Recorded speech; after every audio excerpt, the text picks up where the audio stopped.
আন্তর্জাতিক মাতৃভাষা ইনস্টিটিউটের আমন্ত্রণে আমি এসেছি। এটা হলো প্রথম দিনের যে অনুষ্ঠান হয়, প্রধানমন্ত্রী থাকেন।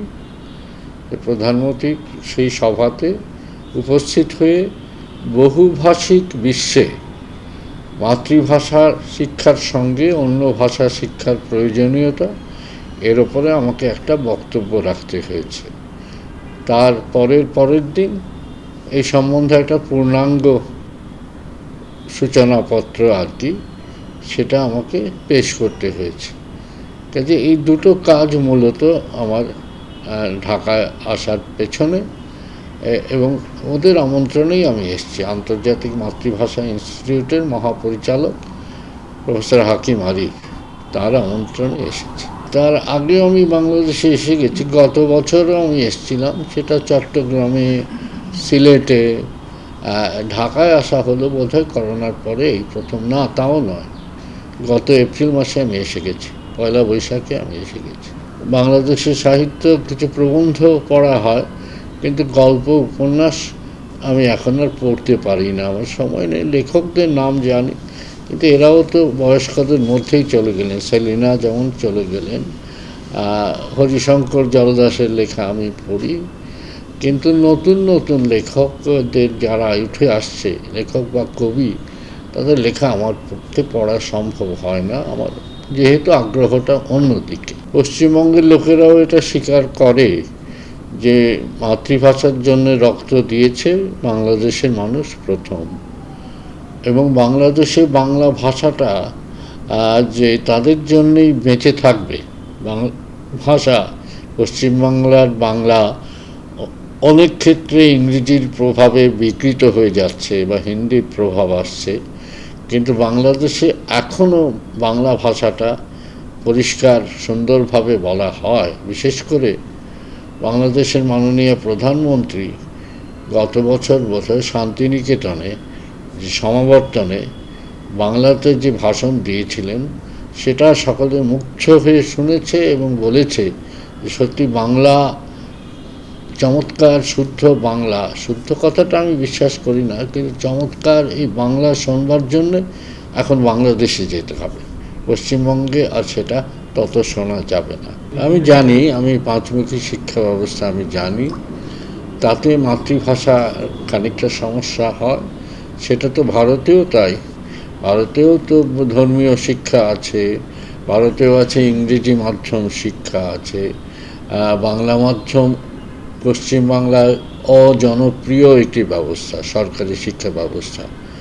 এবং সত্যি সত্যি বাংলা মাধ্যমের ছেলেমেয়েরা গরিব ঘর থেকে আসে, অর্থবান এবং মধ্যবিত্ত ছেলেমেয়েরা ইংরেজি মাধ্যম পড়তে যাচ্ছে, তাদের বাংলা, মুখের বাংলা বিকৃত হয়ে যাচ্ছে। এটা পশ্চিমবাংলার ঘটনা। কাজে দুদেশ সম্বন্ধেই আমি একেবারে নিরবচ্ছিন্ন আশাবাদী নই। হ্যাঁ, আমি এখানে শুনি তো কথাবার্তার মধ্যে বাট, আমি কিন্তু কে বলিনি এটা সো, বাট এই সমস্ত চলে পশ্চিমবাংলাতেও। প্র্যাকটিক্যালি, অ্যাকচুয়ালি এই সমস্ত গোঁজ দেওয়া হয়, একটা খিচুড়ি ভাষা দুদেশেই আমি শুনি। বিশ্ববিদ্যালয়গুলোর প্রত্যেকটি বিশ্ববিদ্যালয়ের একটি অনুবাদের সেল থাকা উচিত, যেখানে যোগ্য মানুষেরা, যেমন ঢাকা বিশ্ববিদ্যালয়ে একটি আন্তর্জাতিক ভাষা কেন্দ্র আছে, এখানে অনেক যোগ্য শিক্ষক আছে, সেখানে তারা বাংলা থেকে জাপানি, বাংলা থেকে ফরাসি, বাংলা থেকে স্প্যানিশ, এই অনুবাদের কাজের দায়িত্ব যদি তারা নেন, তাহলে এটা সহজেই হতে পারে। কারণ আমি দেখলাম জাপানের কিয়োতো বিশ্ববিদ্যালয়ে বসে আমার এক ছাত্র রবীন্দ্রনাথের ছেলেবেলা অনুবাদ করে ছেপেছে কিয়োতোতে, এবং সেই বই আমাকে দিয়ে গেল সেদিন এসে। অর্থাৎ তারা অনুবাদ করছে বসে বসে, জাপানিরা অনুবাদ করছে বসে বসে বাংলা, কিন্তু আমাদেরও উদ্যোগ নিতে হবে, কারণ তারা সব খবর নাও পেতে পারে। আমি মনে করি শুদ্ধ বাংলা লেখা উচিত। আমি নিজে শুদ্ধ মানে এই নয় তাতে কোনো ইংরেজি শব্দ থাকবে না, তা নয়।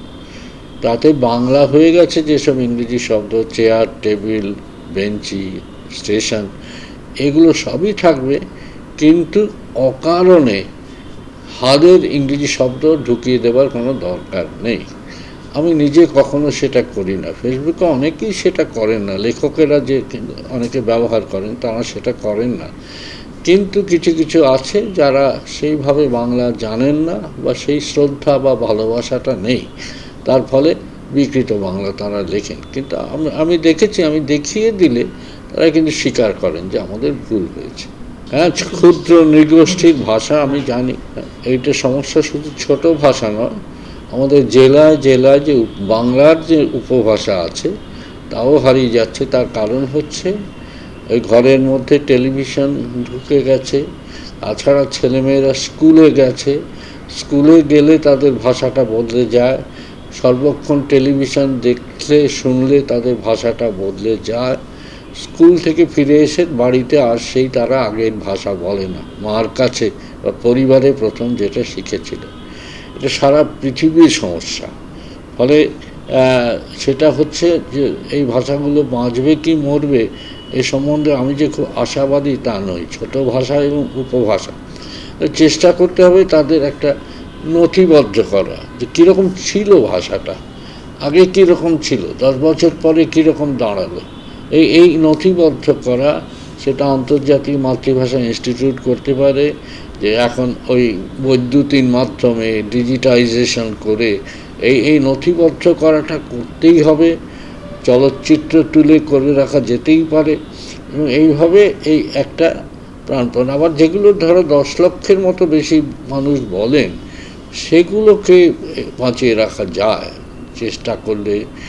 লিপি যদি থাকে, লিপি থাকলে সাহিত্য রচনা করে, বিশেষ করে ছোটদের সাহিত্য রচনা করে বাঁচিয়ে রাখা যায়। ছোটরা পড়বে আগে, তাহলে তাদের ভালোবাসাটা বাড়বে। সংবাদ, ফিচার ও অনুষ্ঠানের জন্য ভিজিট করুন সংবাদ প্রকাশের ওয়েবসাইট এবং যুক্ত থাকুন ফেসবুক পেজ ও ইউটিউব চ্যানেলের সঙ্গে।